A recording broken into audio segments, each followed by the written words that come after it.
Good evening, Orbiters. What is going on? How are you all? Welcome to the May live stream on the Orbital Alliance YouTube channel. We're back. And as you can tell, things look a little different. It's crazy. It's like magic. Hopefully you all can hear me just fine and see me just fine. We made some upgrades here in the setup. I have a new webcam, like a stream, and actually set that, which is huge. Looks like the stream is hitching a little bit. Hopefully it's stuck in there for you guys. I had like a little bit of a blip there. But yeah, all those settings are now locked in. I'd never have to mess with that problem. I had so many issues with the GoPro. Even sometimes it was like dropping out on me, which was obviously not helpful for a live stream. So consistent USB Logitech streaming webcam. So upgrades. Also, I've of course changed the angle. I used to have it on a boom, like in a boom arm up here on my left, pointing this way, but I always found that kind of like a little bit disengaging. Even though I liked the background, it was kind of cool. I had all my stuff in the back. It was nice to be able to move it and whatnot. But I have mounted my GoPro or the webcam on top of my monitor here, and yeah, it just makes sense. So eliminated all that nonsense, and now I can stare at you, talk at you, and feel like you're not like talking to me this way. I have to occasionally look that way, then look that way. It just didn't make sense. So trying some new stuff. Also, you can see I have a background. How cool is this? So I have some old bedroom curtains from like, gosh, almost 10 years ago or more. Yeah, 10 years ago. We don't use them. They've been in a closet. But I happen to procure some equipment. I have some stands. I have like some C-stands now, so I was able to drape these curtains right on them. So I got two curtains behind me to black out the background, and it's I'm super happy with it. I think the only thing that's missing is if I can get some like star projector like dots or things on the background behind me. I think that'd be sick. So Josh, just as long as you've upgraded your Funkos as well, dude. It has been a hot second since I purchased a Funko. There's just too much going on in my life that I've been penny pinching a little bit, but I have my eye on a lot of Funkos, as you know. So one day I will add some Funkos. They're all still here to my right. But you know, we'll do a featured Funko. We won't forget that. Nice HD view, poggers. Thanks, man. Thanks, Roger. And thanks for holding out on the rocket. I was just thinking about that yesterday. I was like, should we do the rocket tomorrow? And I was like, oh, I've got a lot that's changed, and I would like to do like a space chat level stream tonight. And you know, I figured we could revisit that soon. Maybe in a couple weeks, maybe. But yes, I 100% want to finish it. So thanks for holding out. We'll do it. We'll do it soon. I definitely want to do it because it's looking great. And you did an awesome job on the smoke, like the thruster burners. Super cool. Not sponsored by Bubbly, but if you want to sponsor me, let me know. I drink your stuff all the time. And I'm sure the viewers here would be so happy to have Bubbly just like smashed in their face. It'd be great. Thanks for holding out, Roger. If you're just tuning in to the live stream, I am going to say hey to any new people who've never been to my YouTube channel. Welcome to the Orbital Alliance. It's a space YouTube channel. We talk about all things space, a lot of astrophotography, astronomy, rocket launch discussion. You know, just if it's space related, it's here. We talk about it, and it's just there's no level of comprehension or education necessary. Just show up and ask questions, because that's what I'm doing, because I don't know everything and I want to learn more. And if I'm learning more, maybe you can learn something, then everybody wins. And I think the cause of space is so cool and super fun. And right now, there has never been a better time to be learning or talking about space. Space 2.0, the new space age, new space race, it is exploding so rapidly. And the next several decades are going to be on fire. And the tinder is burning hot right now. So the point of this channel is to help you learn about space. So that's the goal. Don't miss out on what's happening right now in the world. Crazy stuff. And certainly right now with all the millions and millions of terrible things happening, not to diminish them, but I do think we need to make space, pun intended, to learn about things that are exciting and to keep things light and wondrous and making curiosity explode. So that's part of what the channel is all about. James, you made it. What's up, man? Is Sinager there too? Say hey for me. Got a little bit of a crowd here. This is great. I decided to post to Facebook and Twitter. We're going live. So if you guys are up for it and willing to share the link, would appreciate that. If it doesn't have to just be like, hey, you want to learn about space? Come check it out. And we have a lot to talk about, actually. We definitely do. Because I mean, we've been a month. So let's talk about what's going on here. So I was streaming every single week, every Wednesday night since November or December. I think we left last year. And then we went, I think, like 18 streams in a row with like a few hitch weeks here and there. And it was just a lot to deal with in terms of frequency. It was tough. And I applaud all those streamers who do that daily, let alone weekly. But this is not my career. And I'm definitely, I'm a husband, I'm a father and a professional before I am a streamer. So all of those things combined typically take up 95% of my energy and capacity and time. So the 5% I have left for myself to do streaming is flexible with all the other things I like to do for fun. So when I did have the energy or the time to think about a stream, I could make it happen. But sometimes it just couldn't make the cut. So I decided to back it off to once a month. And we do stream live here on the Orbital Alliance every last Wednesday of the month. So that the date number will change, but it's whatever the final Wednesday is. So next one coming up, I believe, is June 29th.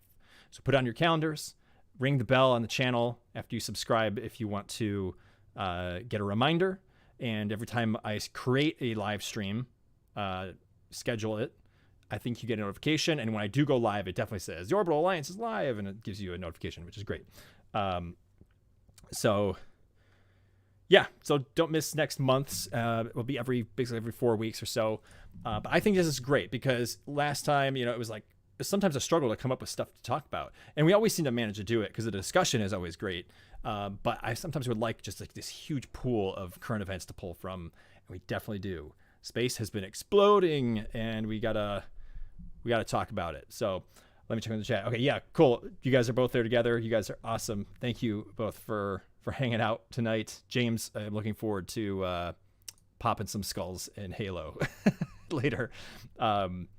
Ron Colson, hey, long time no chat or see. Welcome back. It's good to see you, Ron. Don't forget a Halo player. That's what you should really prioritize. Yeah, right. So husband, father, professional, and Halo player. But not in that order. I'm just kidding. Well, Halo player for sure. Halo player for sure.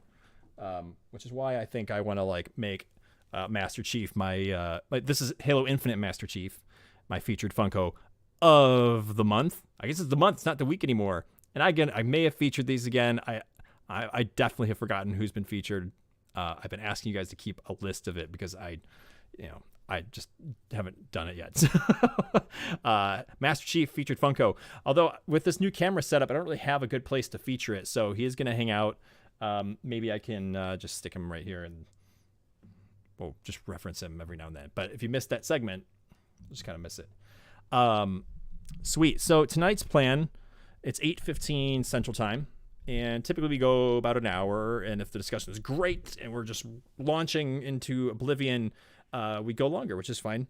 But my head is kind of seeing it as like 9:15 Central Time is sort of where the cutoff might end up. Maybe sooner if we feel like things are talked about. But so let's talk about space. Let's see here. Let me just make sure there's everything is looking good. How is the new camera looking? If you guys are just tuning in or you were a little bit after the start. I have a brand new webcam that I'm using now. I have eliminated the GoPro. So hopefully there's no latency, no dropped frames, better frame rate, consistent frame rate. As I'm like waving, it looks smooth, I think.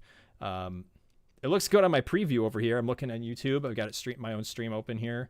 I've got the YouTube, like, I also, okay, this is just getting crazy. I also have a second monitor that I've temporarily added. I have a really, really old, like 2011 720p monitor that's just like chilling here. And that's a huge win because my ultra wide screen that I have here is very full when I stream. I've got OBS open, I've got YouTube open, I've got YouTube Stream Manager open. And then of course, if I'm looking stuff up, I've got just Chrome open up. So I'm looking up Windows and searching and Googling stuff. So it definitely helps to have this bonus screen on the side here. So I'm diversifying. I feel way more legit. This feels official. So hopefully I will. My goal, my big goal was to upgrade from the 34-inch ultra wide that I have to the 49-inch ultra wide, the Samsung Odyssey G9 or whatever. Thing would like swallow me up here because you could just have like window, like evenly distributed. That or was to just have a couple of nicer monitors and go multiple. But I like the seamless screen. Plus, I'm a video editor, so seamless timeline way more effective for me. To infinity and beyond, right? You you look as bad as always. Thank you, Ron. Yeah, I resemble that, as you would say. Oh, that's so good. I love the like soft level of harassment. It's necessary. It's so good. So with that, I'm just making sure everything looks good. Cool. Yeah, steady stream. We've got good bit rate going out. Everything looks classy. So, guys, space talk. So first, let's just talk Spanish. Spanish. I was gonna say channel and space. It almost came out as I could try Spanish. You guys wouldn't want to. You probably have to bleach your ears. So the channel. If you guys have not seen the latest content on the channel, I think we've posted a few things in here.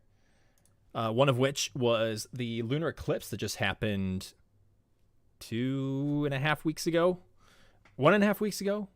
I'm forgetting at this point. 1.5 weeks ago, there was a full total lunar eclipse that happened, and I was able to get out and take photos and make a little short video. So there's like a 3-minute video I posted to the channel showing some of the shots that I got and also just the location where I was to take the video. So I'll link it in the chat so you guys can see that. Just let me get the link real quick. But I was, super happy with what I came out with. I tried something different for the eclipse, and it worked out really well. It was tough, but we figured it out. So if you did not watch that, send it in the chat. Here, lunar eclipse video. Spell that all right? Cool. There it is in the chat. Go TIE Fighter setup. 2 horizontal stacked. Ooh, 1 vertical on each side. So, yeah, so 2 horizontal and 2 vertical on the side, making one like big rectangle. Did you send me a picture of that? Was that you, Roger? I can't remember. I feel like it was. I feel like you linked it to me in Discord. Maybe you did. Or maybe it was Kiffer. I can't remember who it was. But yeah, I mean, I could do that too. The problem is my desk would... I'd have to get a bunch of those like mountable boom arms like this, and just have them all. Oh, microphone came loose. Probably be the best solution. There's also that new monitor that got teased at CES in January. It's a curved monitor, but you can make it vertical or horizontal. But it's basically like having 3 huge monitors all in one, and you can. It even comes with a remote, so you can customize the layout.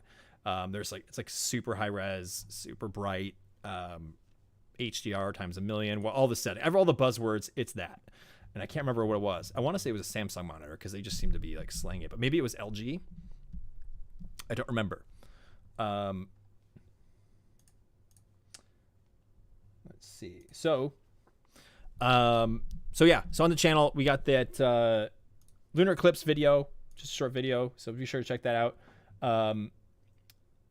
If you happen to miss the latest Starlink video that I shot, I think it says 4 weeks ago, so it could have been right around the last time I streamed. Maybe I talked about it or not. There was a Starlink flyby of the satellites that fly in a train. There's like 40 of them, 50 of them in a line, and they'll fly over. Captured some video of one on the same day that it launched. Made a video about that, which was super fun. I also did capture another sighting last Thursday on the 19th, and it was a very dim sighting, but I captured it in my camera. Pretty cool. It turned out great. I have not posted that yet, but I will be posting that soon. I've kind of dropped it in Premiere, and I've been editing it. So you'll be seeing another Starlink video very soon.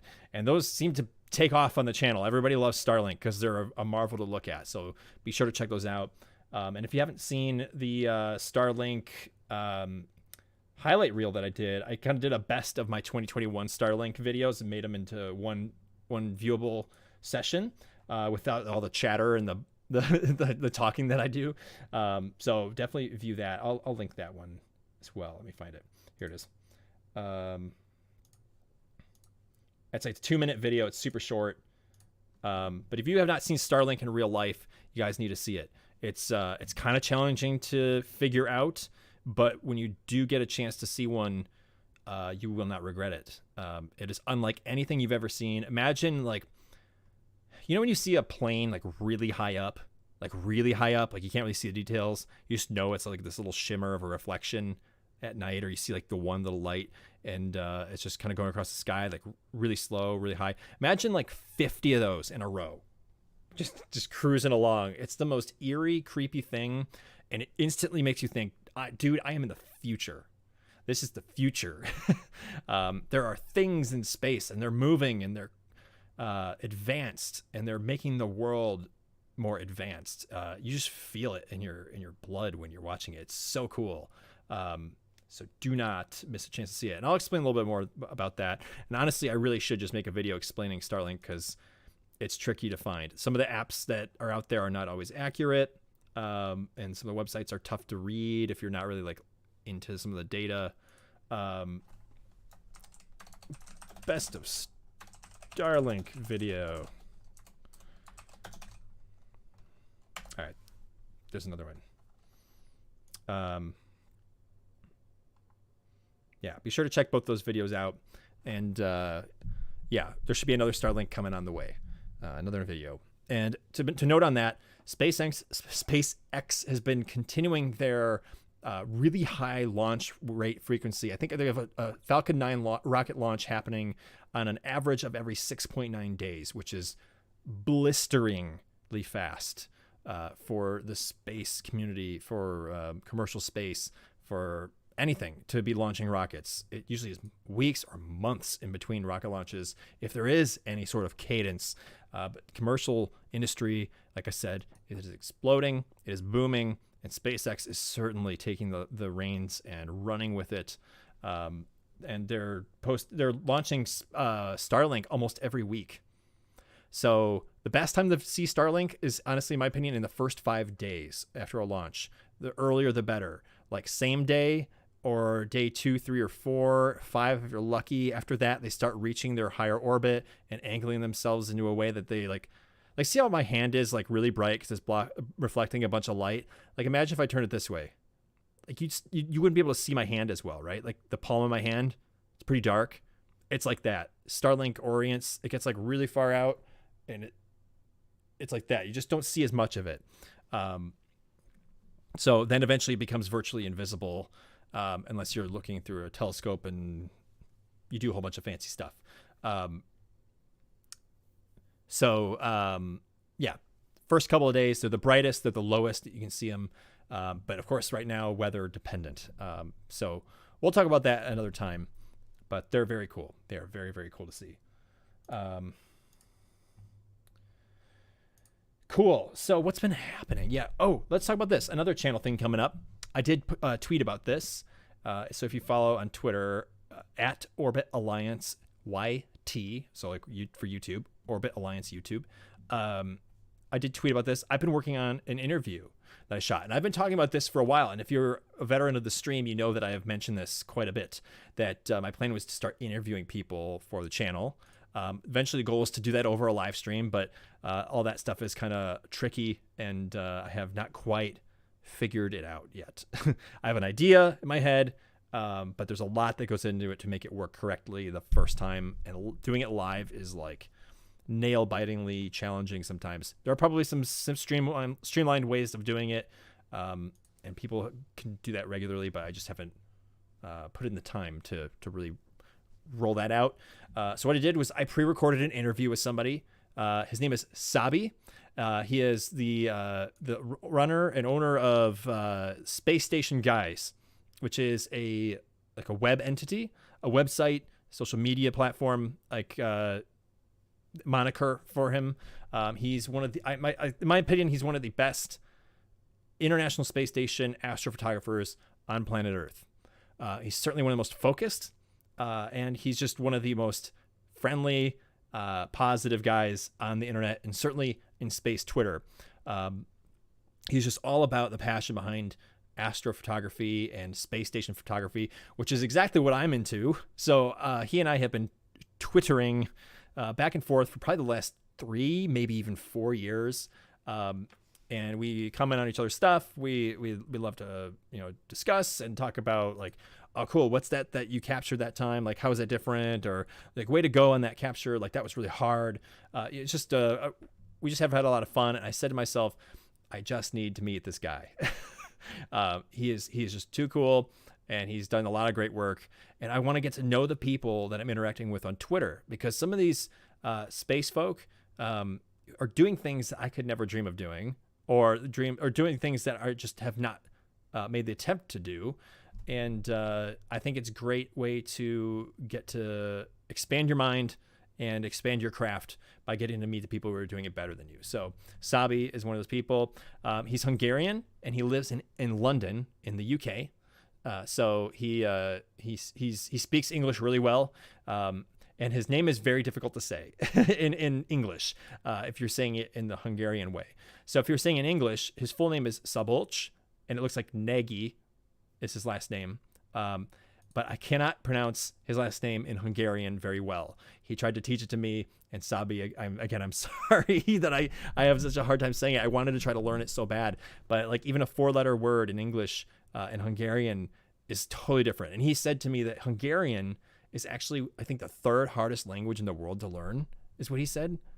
Yeah, that blew my mind. I had no idea, because it really is not influenced by any other European languages like Latin or Germanic or Russian, like the Cyrillic alphabet. It's like its own thing. It's in the heart of Europe. Really, I learned a ton. From his interview. So he goes by Sabi. So just hear me of that, because I mean I can say Szabolcs, but Nagy, or it sounds like he said like nod. I think it's kind of what it sounded like, but it just doesn't sound like Nagy at all. But he said the English way is fine too. So Sabi Nagy of the Space Station Guys. Check out his stuff. You can go to spacestationguys.com. He has his whole website, and he's got a bunch of pictures. It's like a community site where he asks people to submit their space station photography of the International Space Station, the Chinese space station, and any historical photos of like older stuff that people have. It's a growing archive that he's trying to build of space station photos, because eventually the ISS will not be there one day. It's going to be deorbited, and we're in the middle of and maybe even the back end of a window of time where we are able to photograph the largest thing ever assembled in space that one day will disappear. And he said, I want to take advantage of this time now and actually create a catalog of the world's best photography of the International Space Station. So really cool stuff. And I don't want to spoil all the content from the interview, of course. It's going to be almost 2.5 hours. It's a long interview, but we had a really great discussion. And he's one of those people where I was like, man, I feel like I've known you forever. It's just so easy to talk to him, and he's so interested in space. And I just think you guys will all appreciate his passion as well. So shot that interview a couple weeks ago, and then I got COVID. So I actually got knocked on my keister for about a week, and then work got really busy. It's been a busy season for work, so I put the editing on hold for a slight moment there, and I started working on it again. But it's close. It's getting close. So my goal is probably next week, because I'm about to go on a little weekend vacation here, and I'm trying to wrap up some work stuff. So expect that probably next week, too, if things get really out of hand. But I think it's gonna be cool. I hope it's the start of a bunch more content like that on the Orbital Alliance YouTube channel. So I would recommend, if you guys are gonna watch it, it does get into the weeds with space station stuff and space station photography, which is fine. But so even if you're not into that, you just want to learn about space, just watch it and put it in the background. Like if you're working, just put in your earbuds and like go to town, and you don't have to watch it if you don't want to. But there will be some pictures, and you'll see our expressions in the video. Here, let me see if I can find the screen capture, and I'll share that with you, so I can show you an image of what the video will look like. I know I have it handy here. Graphics, yeah, here we go. Okay. Yeah, so I'm gonna switch over to, let's see. Oh, I can't really do that the same way. All my my streaming stuff got messed up here. I'm gonna drag this over here, drag this, and now we're gonna switch to screen share. Yeah, there we go. All right, so here's a screen capture from the interview. So here we are laughing up a storm. So of course I'm on the left, Sabi's on the right.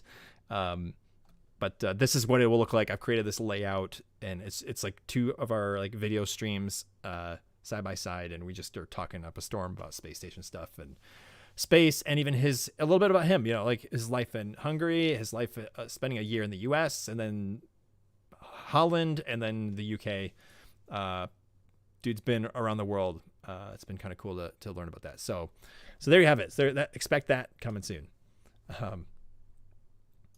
So again, I know we're kind of like buzzing through here, and we're kind of just talking about the channel stuff, but there's been a lot going on. It's cool. I have so many ideas in my head for things to shoot for this channel, and it's been wrecking my brain. I want to do so much for you guys and for anyone who's subscribed. There's just not enough time in life to get to all of them, because oftentimes when I'm trying to create videos or create content, I need to be alone, or in a quiet place, or at night, or sometimes in the daylight, and it just doesn't add up, especially when you have an almost 3-year-old running around your house. Quiet is hard to come by, and being alone is also hard to come by because you're just doing something constantly. So I can't necessarily get away to shoot all that stuff. By the time I do get time, it's late. Really huge video for you guys, kind of like on the scale of Yerkes. I've been talking about that for a long time too, but I was just really glad to at least get the Sabi interview done. To kind of put you in the Alliance space, I've been really wanting to talk to more astrophotographers, because they are really the ones who are getting the glimpse of what's happening in space right now. I want to get some like launch photographers to be interviewed. There's a couple guys in mind, like some huge guys. Like these guys do such amazing work. Trevor Mallman, John Krause, Ben Cooper. These guys are like legends in launch photography. There's some bigger guys out there that I just don't know if I could even have a chance of getting their time. There's some more creative guys, like Andrew Mccarthy, who would be awesome to talk to. He does amazing like space photography art. He takes real imagery and then kind of like enhances it artistically to make it really show detail and tell a story, which is amazing. There's some like really, really like high quality, sharp astrophotographers that do like planetary photography and space station photography. I would love to get on the channel as well. Martin Lewis in England does an amazing job of planetary photography, and he's just always on it. He's got his like backyard set up. There's another guy in France who does amazing space station photography. So I argue he might be the guy with the crown on his head with the best shots in the world, or some of the best resolution. And I think it's pronounced Thierry Le Gall. I don't know how to pronounce it in French. I took 1 semester of French, and it's not anywhere near perfect. But Terry Legal, I believe is his name, and he's amazing. So, I mean, if there's ever a chance to talk to him, that would be incredible as well. There's just so many people. There are so many people. And honestly, again, the goal, I think, also would be to be able to interview an astronaut on this channel. I want to make that happen. But we'll see. We'll see what happens. Maybe we can work something out. So anyway, let's shift gears. And I don't want to like lose you guys' interest here with me just rambling about the channel. But if you are indeed subscribed, thank you very much. If you have not subscribed, I would like to ask if you would consider that, because it'd be great to have you around on the channel if you want to keep learning about space. But of course, don't feel pressured to do so if you don't want to. You can do that, of course, just by clicking the little red button below the video here, and be sure to ring the bell so you don't miss any new content. I will throw up my little subscribe platform here. So there you go. Here's your little demo. There's the channel. Actually, this is quite old, this video. And there's the red subscribe button. I'm going to narrate it the whole way. Ring the little bell. It's great. So it just loops from there. This video looks like I had 196 subscribers. But you guys, I think we've almost doubled that. Getting close. We're at 357 subs, which is awesome. Every now and then I just get 1 or 2 and it just kind of climbs up. I'm going to turn the camera back here. And it always, I'm like, wow, I wonder who it was in the world who was like, oh yeah, I like that video. I'll subscribe to that. I should look at the analytics a little bit more and see like who's out there and what countries they're from. But I have a feeling that a lot of the subscribers on this channel are bots. Because that's the way it goes. It's the internet, YouTube and Twitter and all that. Like I'll have like, there's just bots with 0 subscribers. They have no videos. They made an account last month. That's a lot of the subscribers are, but I mean, at the end of the day, YouTube kind of still counts it, so I'm okay with that.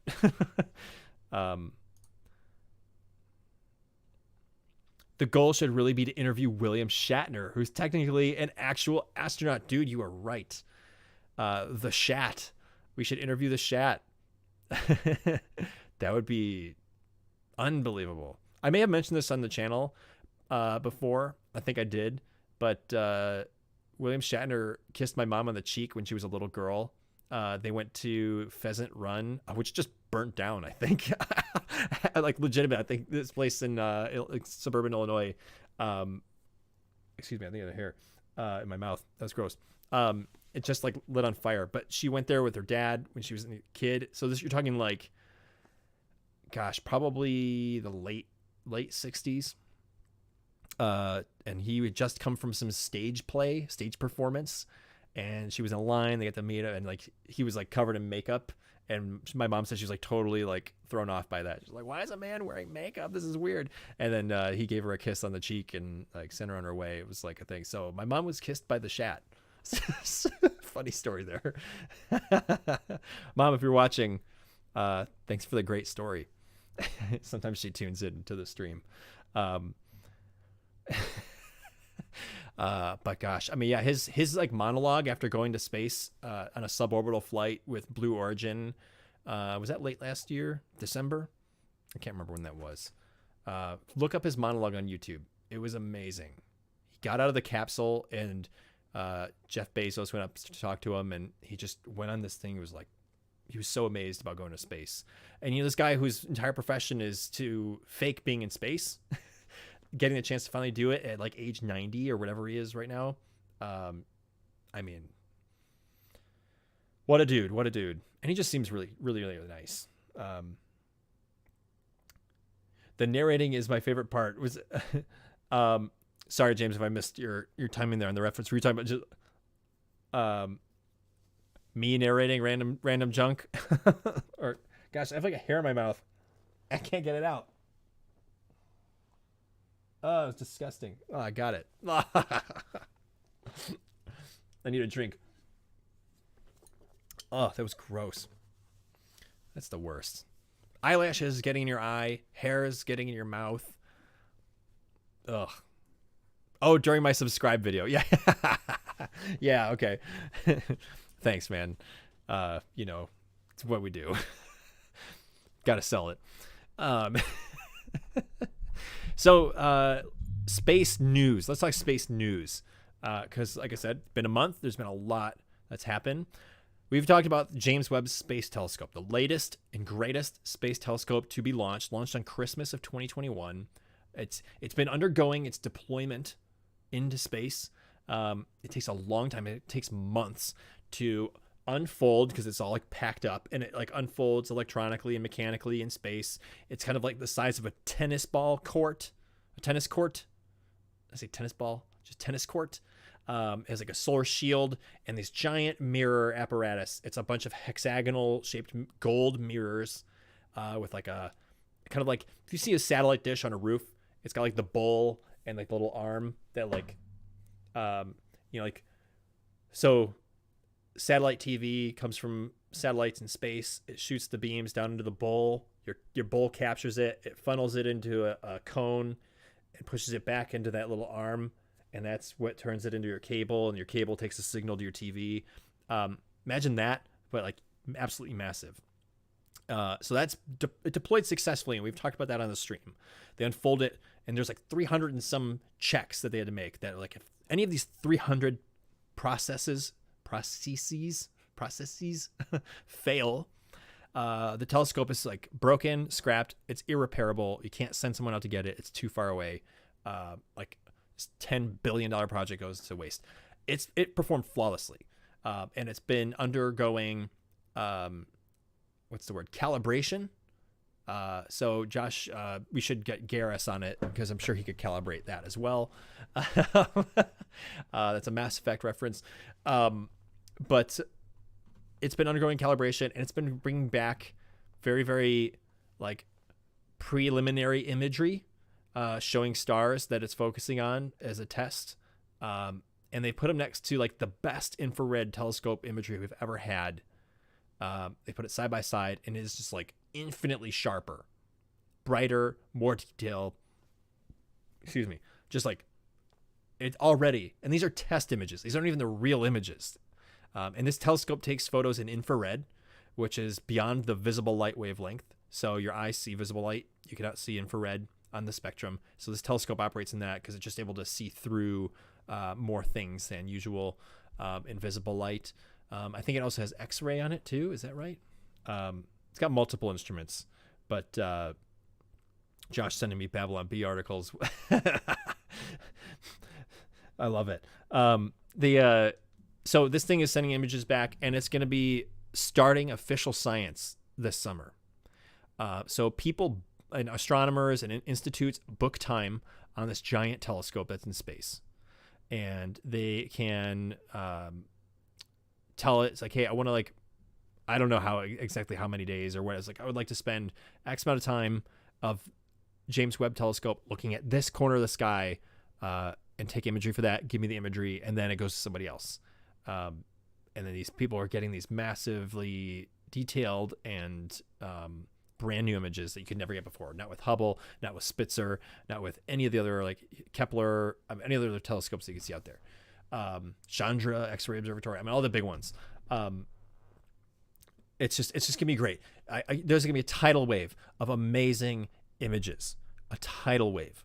So I can't even stress enough how groundbreaking some of these things are going to be. And we just don't know what they are yet. So as soon as they start happening, this is right around the corner. And just talking about space in general, space exploration, this is going to change the game. It is going to change everything. The things we're going to discover, things we're going to see, things we're going to interpret using Webb. I mean, we've been stuck in a kind of like a 30-year window with Hubble, launched in 1990. So it's been alive for 32 years. It's the same age as me. Webb is the next gen times 10. So be on the lookout for stuff coming from Webb later this year. And we're almost there. So that's pretty cool. So I guess I should maybe explain a little bit like what it's going to see. So it's going to look in deep space, but I also think it is calibrated for local solar system objects like planets. So we might get some really great images of our own planets here in the solar system. kind of our celestial next door neighbors. But it will look beyond at things like nebulas and stars and star clusters, distant galaxies beyond our own galaxy, and just into deep, dark pockets that to us currently are just black. But if it can collect enough light, we might see objects that are further away, which will then enhance or increase our ability to define where the known edge of the universe is. Currently stands at, I think, 13.9 billion light years, which means light from 13.9 billion years ago is like just reaching us. So there's like this huge number that is mind-bogglingly large, and we're hoping to increase that number, or see something that tells us this is the beginning. This is where the universe started. Because, I mean, everything that we know is a theory. Nobody knows anything. It's all guessing and interpretation from what we do know. So, I mean, all this can happen in this time around. Or it could be 6 more telescopes down the line in the future in the 2500s, and that telescope will be the one to see it. Who knows? But there's so much cool stuff gonna come from it. Sharp images, seeing more content, more detail, giving us more data about composition of matter in the galaxy. You might be able to see planets within, like exosolar planets, meaning planets that orbit other stars. We've seen them only because, like, and how we detect that those planets exist, not because we actually just view them. And I think we have taken one picture of that, but generally the best way to do it is to look at the star for a really long time, which is bright and emitting light. And eventually, I'm going to use the moon here. Let's get Earth and the moon. I've got my plushies because I'm a nerd. Imagine this is a star, and you're staring at it for a really long time. And eventually, something goes in front of the star and dims the light just a little bit, like a fraction of a percent. Because there's something like blocking that light. A tiny, tiny little ball. Some bigger, some smaller. Imagine if you like, oh, this light is consistently at 100%, and now it just dimmed to 99.9999995%. You'd be like, something just went in front of it. And if you watch it long enough, it comes back. And it does it again at a fixed period of time. You've just discovered a planet. And I think this is big space news as of recently. We have just discovered the 5,000th exoplanet. 5,000. And we've been discovering these for almost 30 years. I think the 90s was the first exoplanet to be discovered. Yeah, I think Webb will be doing a lot more of that. And not only will it be able to detect them blocking light, I think it might be able to see some of them directly and potentially see enough of the atmosphere of those planets to determine atmospheric composition and even to detect like composition of the planet itself. All theory, but could potentially happen using Webb. It's going to be insane. James, I see some chats. Everything is such a long timeline. We get so excited for things to happen, but in reality, we might not see results for years to come. That is very true. We might get the data, and nobody will know what to do with it. Nobody will find the thing. You know, it's like getting a treasure map. It's like, oh, cool. Well, here's the map, and here it tells us where the treasure is, but we still have to go and discover it, or we have to go and process this image in a certain way to see what it really holds. Very, very, very true. Also, those are adorable moon and Earth. Thank you. I keep meaning to make a video about these because they are awesome. These are so the Earth and the moon. These are celestial buddies. See if I can get the logo here on the camera. Let's see, can you see that? Celestial buddies. It's a little out of focus.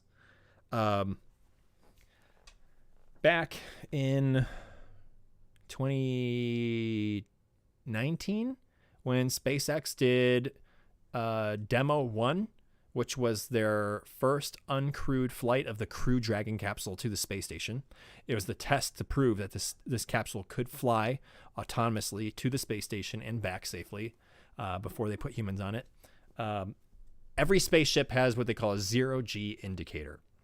and this is a fun fact. They strap basically a plush to one of the seats on a tether, little cable. And when you launch in space, the G's get really heavy, so you get like glued to your seat.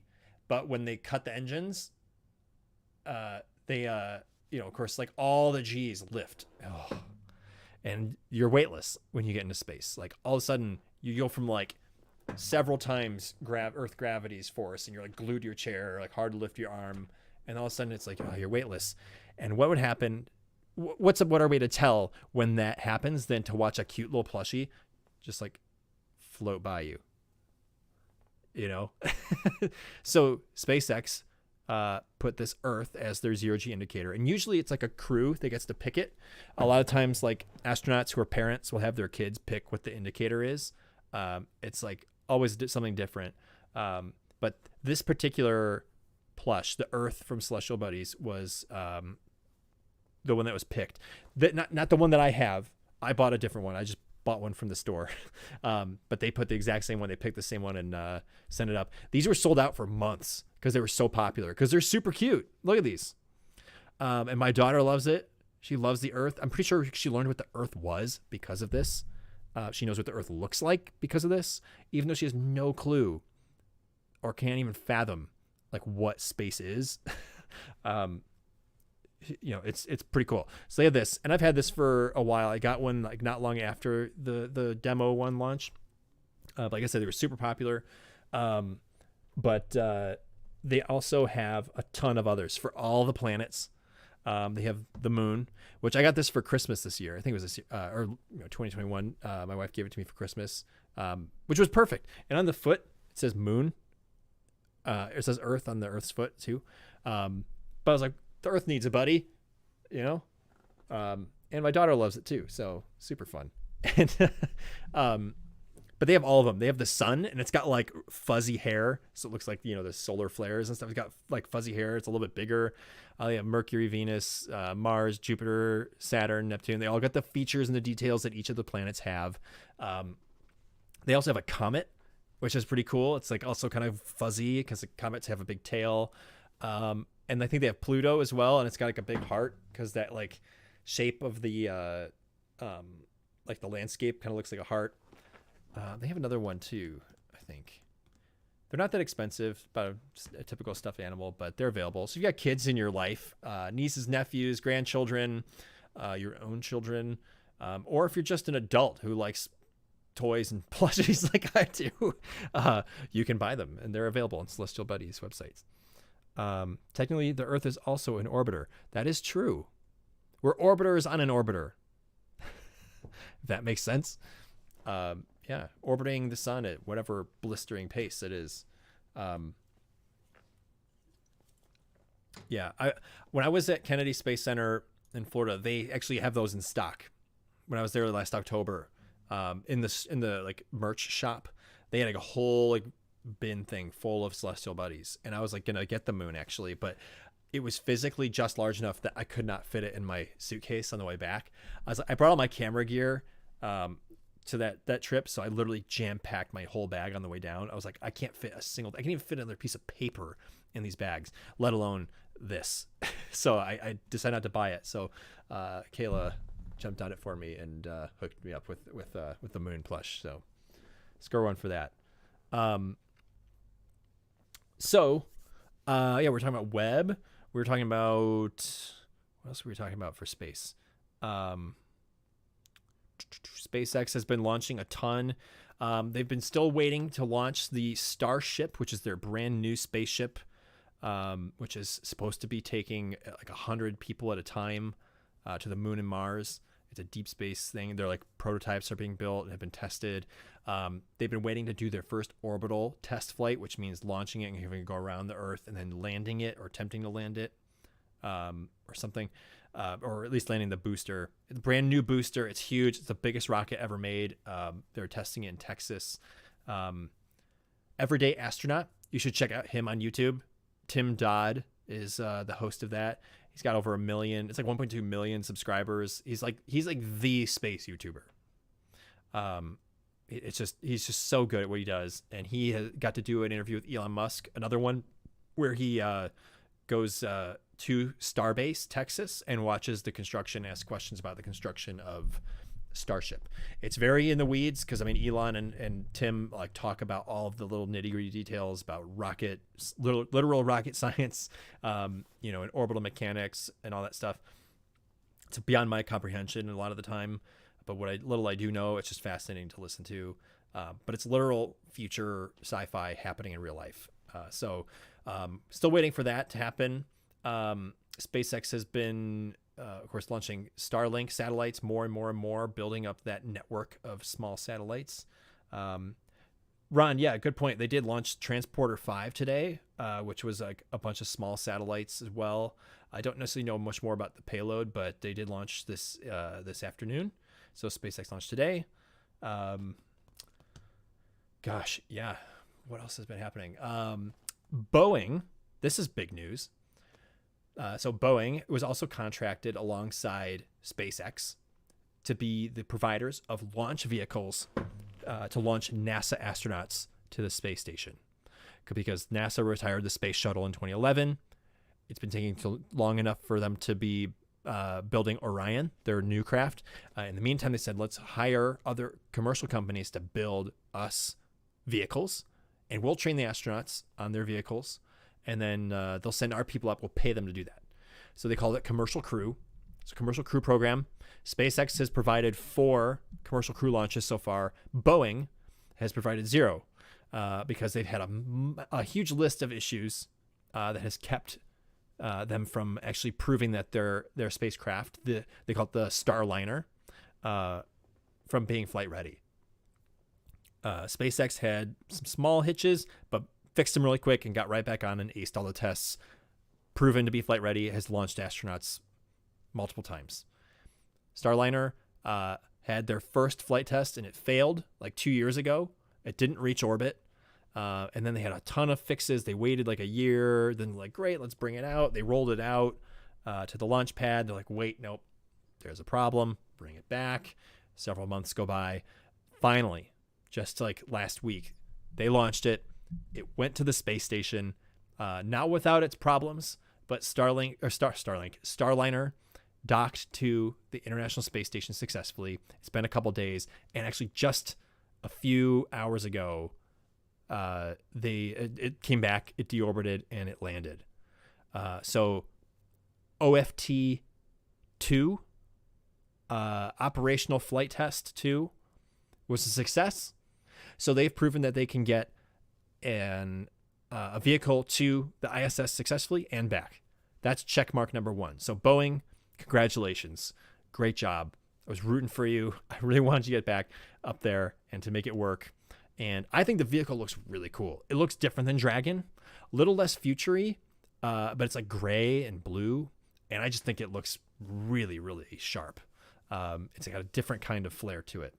And their spacesuits are blue, which is really neat. That's kind of a new thing as well. And they put a little dummy in there. I think they called it Rosie the Riveter 2.0 or something. Rosie the Space Traveler. I can't remember what they called it. I'll have to look it up. But they put a little dummy in there to prove that someone could survive in the seat. I think there was a 0G indicator. There might be one in there too. Whoa, chat blew up. Sorry. 59 small sats, Ron says. Okay. Tony! Dude, what's up, man? Kat's first stream. She's a fan of the fiction so far. Dude, oh my gosh, man. I need to meet her. We're like done with COVID. Can we please arrange a visit if you guys feel safe at some point? Thank you for bringing her along. Are you on dad duty right now? Are you is Emily like trying to catch some Z's? Man, but dude, I'm glad she's a fan of the fiction. I think she's gonna launch on a rocket to the dome when she's an adult just because of this. You can blame me for that. And Kiffer, what's up, man? Good evening to you, sir. I mentioned you earlier, actually. I was curious. We were talking about monitors, computer monitors, and I was like trying to remember if it was you that sent me a picture of like a crazy setup of like it was like two horizontal ultra wides and like 2 vertical ultra wides making like one giant screen. I think that was you. Did you send me that picture? It was like super random. So Boeing, congratulations on OFT2 being a success. The next step is to put a demo crew, like a test pilots in it, and launch to the space station and back. So you need to prove that pilots, SpaceX used 2 NASA astronauts, Bob Behnken and Doug Hurley, and then I think they might have some for Starliner. I'll have to look it up. But they'll do that. They'll launch that them there and back. If they can do that safely and prove that the vehicle is safe, it will be approved for human spaceflight to be used for commercial crew. So I hope that explains exactly what that is and what's happening. But it's huge news because Boeing has had so many setbacks, and I mean it's just not been good. And I'm just glad that it's improving and we have some good news for them. Yes, please. And we're about to kick Emily out soon. Daddy dog time. Yes. Log that quality time. I hope she's not too fussy for you, man, that you get to chill. I'll try to stay quiet so I don't wake her up. Or if you want the noise, then I'll just start screaming in there. So if she wants white noise, I'll just babble on about space fake stuff. Yeah, that was you. Such a cool setup. Okay, yeah, great. I had to find that picture. I think you sent it to me in Discord, I think. I'll have to look it up. Maybe you texted it to me. I don't know anymore. So yeah, Boeing, that's huge news. I'm trying to think of what else has been going on. There has been a ton of things. Let's see. Oh, here's actually like a really like frequent, like a new tweet here 1 hour ago. Eric Berger, he's for Ars Technica, which is like a spacey publication. That was really professional of me. Let's see. Talking about OFT2, the Boeing launch.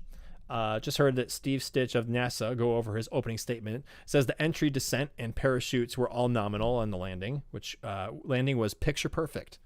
Fantastic news. Stitch says that OFT2 mission met all of the objectives, putting the vehicle through its paces on this flight.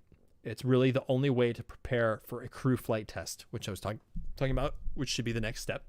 Once we work through all the data, we'll fly this crew on this vehicle. We'll fly a crew on this vehicle. Stitch says that there may have been an issue with one of the 12 crew module thrusters at the end of the re-entry sequence. Looked like it might have shut down towards the end. So let's talk about some of the issues it had. On ascent, like launch, the vehicle has thrusters to like increase its orbit. So it's on a rocket. The rocket separates, and the rocket's called a booster. The booster separates, and then the craft itself keeps going. But that also has thrusters. And it's mainly to kind of push it rather than it is like launch it. So these increase its speed, which means the faster you go, the further out you go, because you're going in a circle so fast that if you keep going, you're eventually accelerating away from the Earth. So if you slow down your speed, you start getting closer to the Earth. It's kind of like the basics of orbital mechanics. And those thrusters didn't all work. I think they had 2 that failed on ascent, and they had to use the redundant backups, which worked flawlessly, thank goodness. And that's why they have redundant backups on there. And then there was another problem, I think, with docking to the station. I think they had to like undo something or redo something, also caused an issue. So there was it wasn't perfect. And it looks like during re-entry, coming back to Earth, there was an issue with a thruster there as well. So they got some homework to work on. Hopefully they can perfect it for the crew demo. And let's talk about test pilots for a second. Do you guys know what test pilots are? They are people who are the best of the best at flying. Like if you think about Air Force pilots, there's like a top tier of those that go on to be test pilots, meaning they are so skilled and proficient at what they do that they go and test brand new vehicles or brand new hardware. And we're talking about fighter jets and planes. These are people who are willing to put their life on the line to ensure that a vehicle is flight ready. And the military has them. And in the 60s, most of the astronauts that like Neil Armstrong and those guys were test pilots, because when they were looking for astronauts go on, the Mercury missions, the Gemini missions, the Apollo missions. They wanted the best available guys who are like really, really chill under pressure, who are intelligent and understand the systems front and back, and who know that they're willing to blow up if something goes wrong with the vehicle while they're flying it. So you want a guy who's going to be ready to deal with anything. And the risk is that, you could die. And a lot of people do die in test pilot things. Accidents happen, vehicles malfunction. And these are the best pilots. So these people, for these new ships, for Crew Dragon, for Orion, for Starliner, they will have test pilots on there. And these guys are, again, the best. So Doug Hurley and Bob Behnken were picked for Crew and Demo 2 in 2020 for SpaceX Crew Dragon. Those guys are absolutely professional on every level.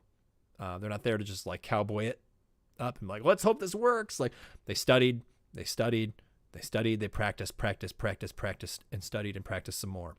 And only those type of people are qualified to do test flights. Maverick. Yeah. Yeah, exactly. Yeah. I mean, he's a little cowboyish. And I think that's kind of like what movies portray test pilots as, are these like stunt performers. They're in it for the thrill and they're willing to kind of like put it all on the line, for like, adventure. I think it's a misrepresentation, but yeah, that's definitely the idea. Is like those kinds of guys, those Iceman, Maverick. I want to see that new movie. I want to see that. It's finally coming out. Dude, I want to go to space, man. I want to go.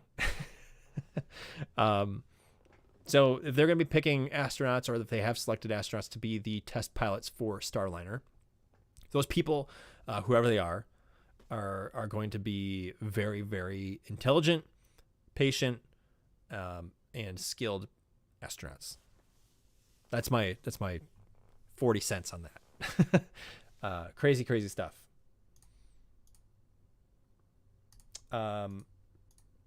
If you are out there and you're just tuning in the stream, welcome to the stream. Welcome to the Orbital Alliance YouTube channel, where we talk about all things space. So the goal is that you will learn something, at least one little thing about space. It's 9:10 p.m. Central Time, and we are going to be probably wrapping up here shortly. I would like to hang out for a little bit more. If you're a veteran of the stream, you'll notice we've made some enhancements. I have a new webcam, better resolution, better frame rate, more control, white balance is locked in, focus is locked in. I've got a background now. I've got some pipe and drape, got some black curtains to black it out. Kind of enhanced my lighting a little bit too. I got a second monitor. Everything's changed. You can go back and watch previous live streams on my YouTube channel. You can go into videos and look at all of them.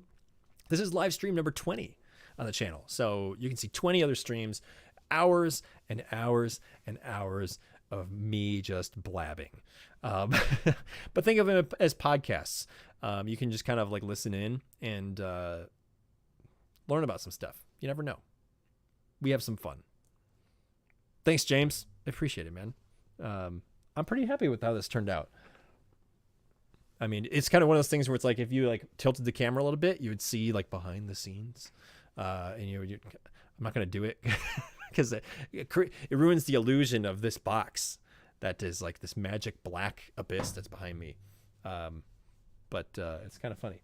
It's nice having C-stands. I can actually like customize some stuff. And I'm getting wicked thirsty and I'm running out of water. So if you're out there and you've never tuned into the stream, say hey in the chat. I will do my best to say hi back. Occasionally we get like random people that I don't know personally who show up, and I always appreciate that. People are willing to take a risk on some content they don't know, on a person they don't know. And we've had some good conversations here and there with new people. But yeah, I appreciate you guys all hanging out tonight and chatting and learning about space. What else has been going on?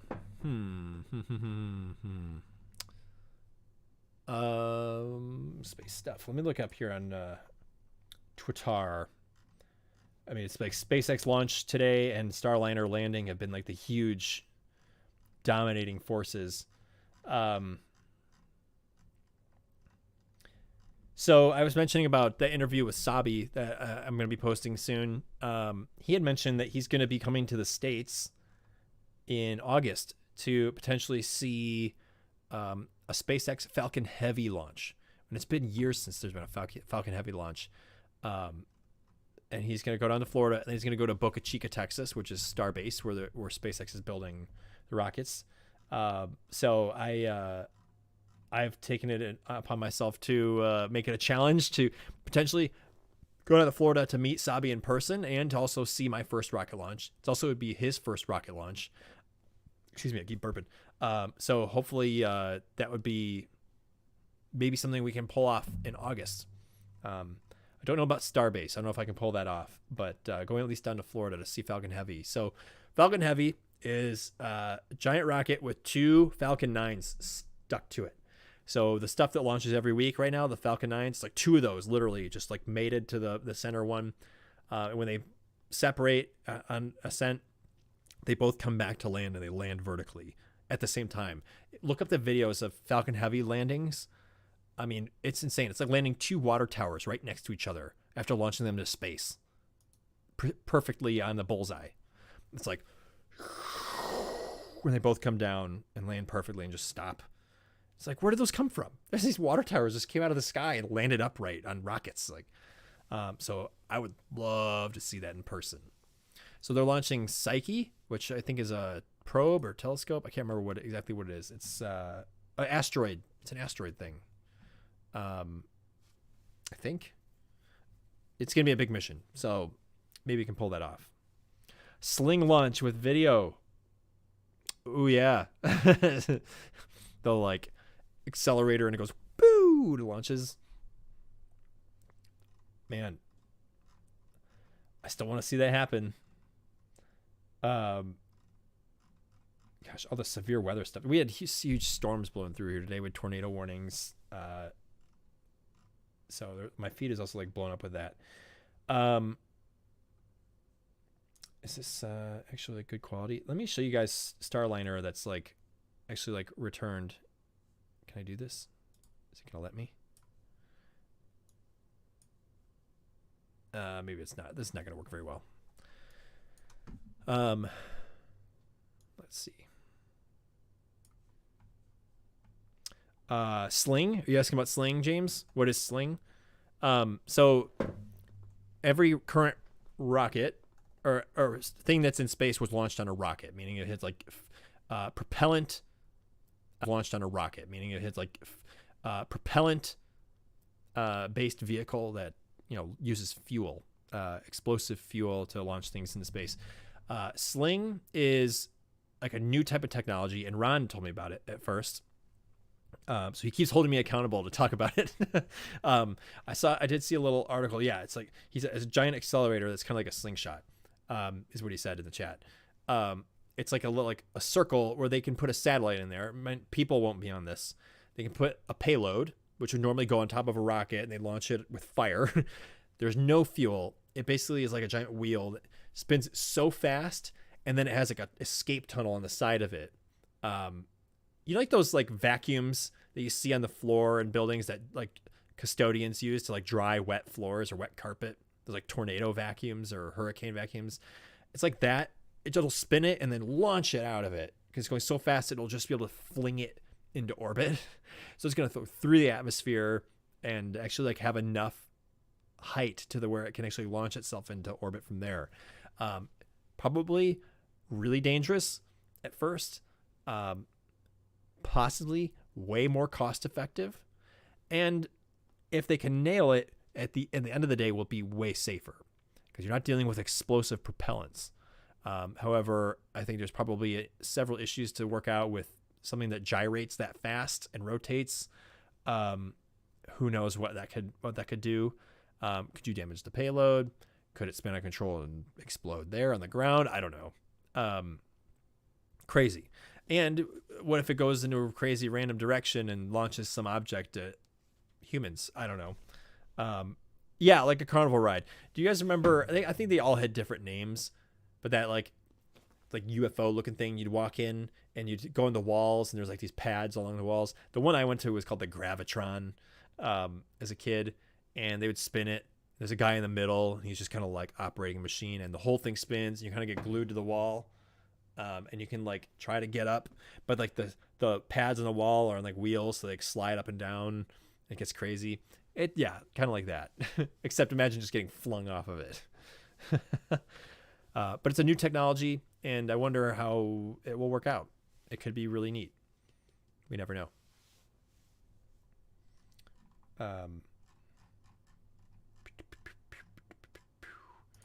What else is going on in space? I don't really know. The sun has been pretty active. That's been interesting. I can show you guys some images there. I took some images of the sun a couple weeks ago because there were some sunspots that were really visible. And sunspots, again, are like cooler places on the surface of the sun where there's like solar activity, like more activity, and it leaves a colder spot, and it looks black on the sun. So let me find those pictures. Let's see. Sunspots. Yeah, I will definitely show you guys these. So I went outside with my telescope and my camera, and I took multiple pictures of this. Let's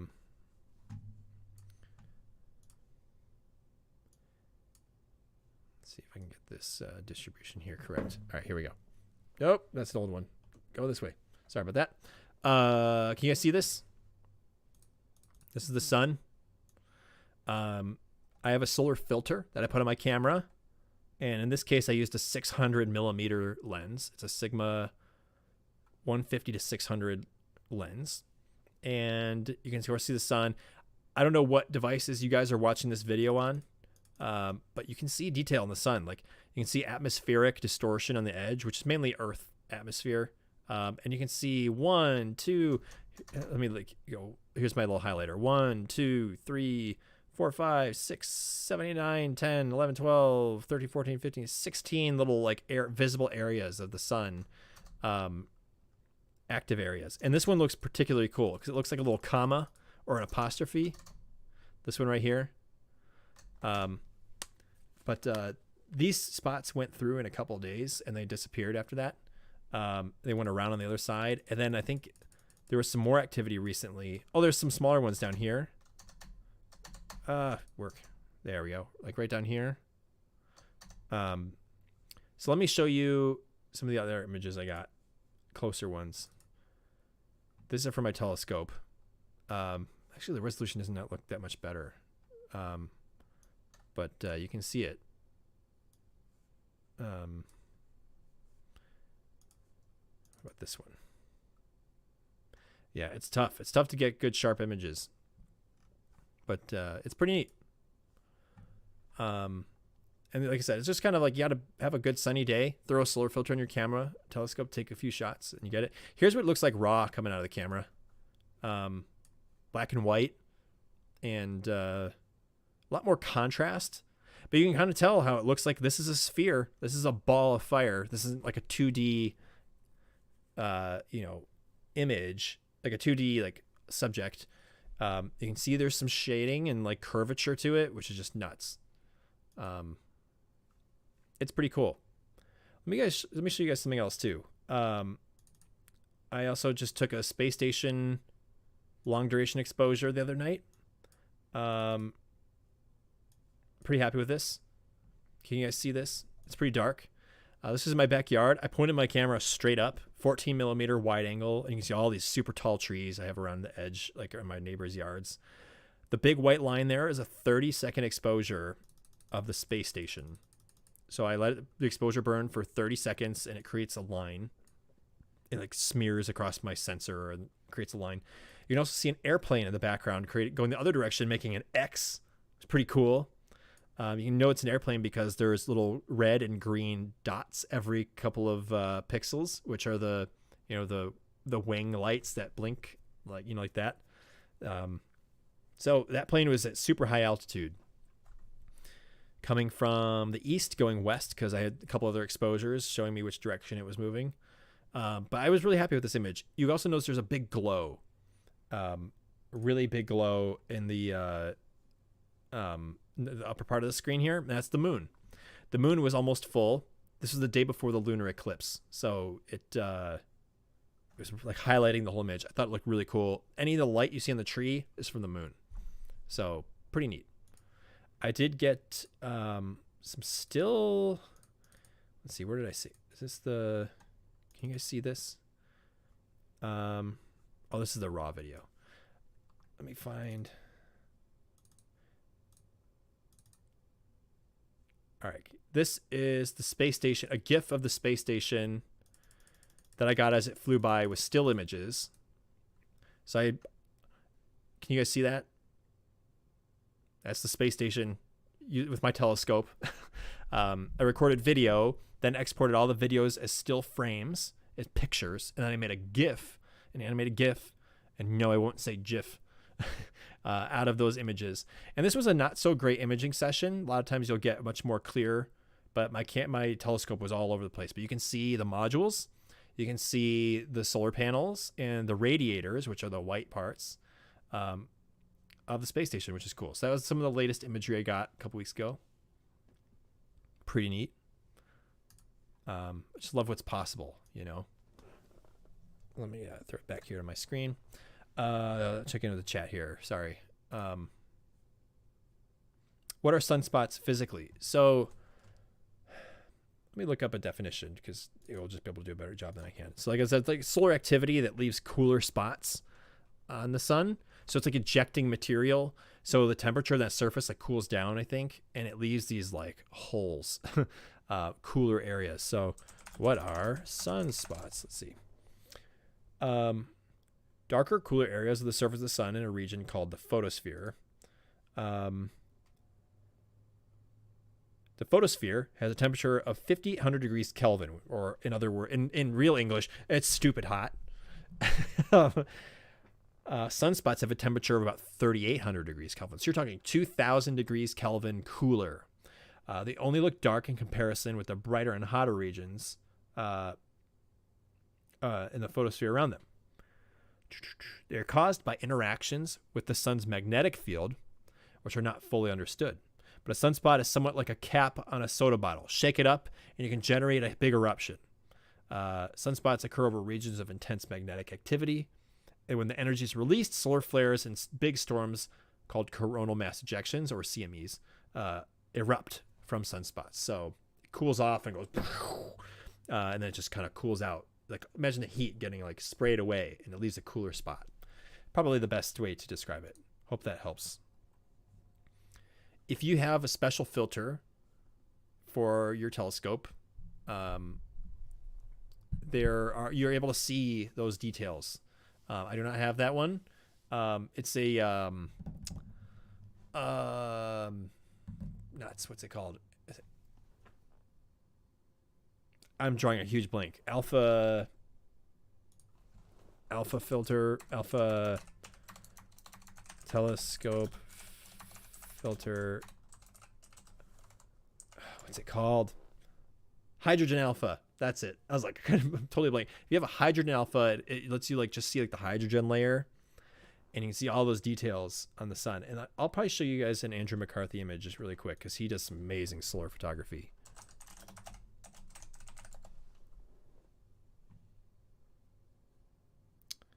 Let me pull up Instagram.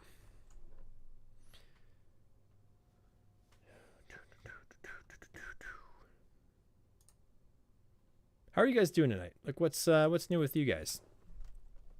Anything crazy happening this week? You got 2 more days in the week before the weekend. Andrew McCarthy is Cosmic Background, Cosmic_background on Instagram. He's on Twitter as well. Yeah, this picture. This will do it. Oh, it's a video. Nuts.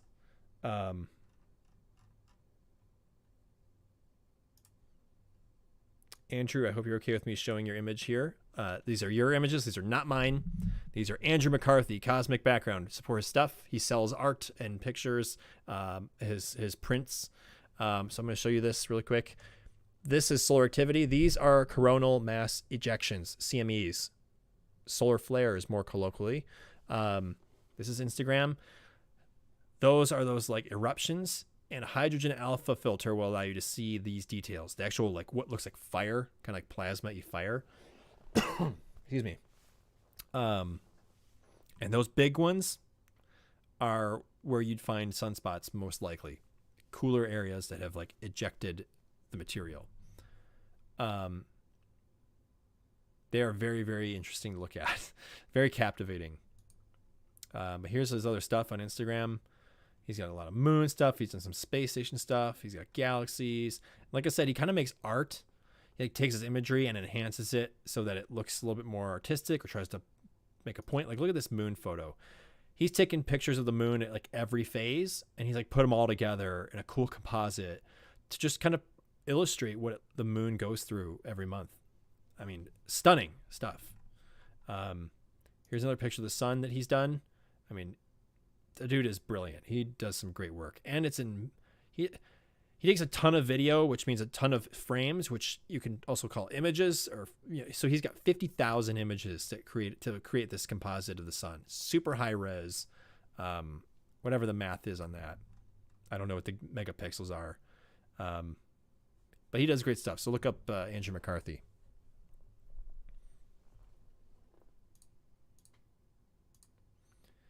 Cool. Well, I think I might call it here because my throat is wearing out and I need some more water. So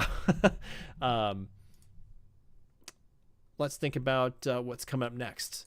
So the next stream will be June 29th. It's Wednesday night, 8 p.m. I will be here. And I hope to do something a little more special. If I can, I'm going to try and pull it together. If not, we'll just have a space discussion. But we will be back here. I will have my new setup back. It's going to be great. So come prepared with your questions about space. If you've got anything that you're thinking about, you want to chat about, and hopefully there'll be more space news. Artemis 1 is hopefully going through its wet dress rehearsal soon. So the new NASA rocket should be practicing its launch sequence, not actually launching, but I think that's coming up soon. Yeah, that's it. I think there's another Blue Origin launch coming up. That's another thing. We'll pay attention. But yeah, it's been good hanging out with you guys. Thanks for chilling. It's been a good time. I'm glad to be back. But these once a months are going to serve me well, and serve the stream well, serve the channel well, and hopefully serve you guys well. Again, if you're new here, thank you for tuning in. Appreciate it. Be sure to subscribe if you feel like you learned something tonight. Would appreciate that. And of course, we'll be back here in a month. So stay healthy. Have some fun, guys. Be sure to subscribe or follow on Twitter too. I've been trying to post more on there, so you'll get updates on when I'm streaming, or if I'm not streaming, or whatever, or other things that I'm currently working on. And be on the lookout for the Sabi interview, which is coming out in the next week or two. So, all right, guys, I'm gonna shut up. Thanks, James. Thanks for hanging out. I appreciate it. I'll see you in a second here because we're gonna start gaming, right? You still on for that? But yeah, cool. All right, guys, take it easy. Thanks for tuning in, and I will see you all on the other side. Yeah. See ya.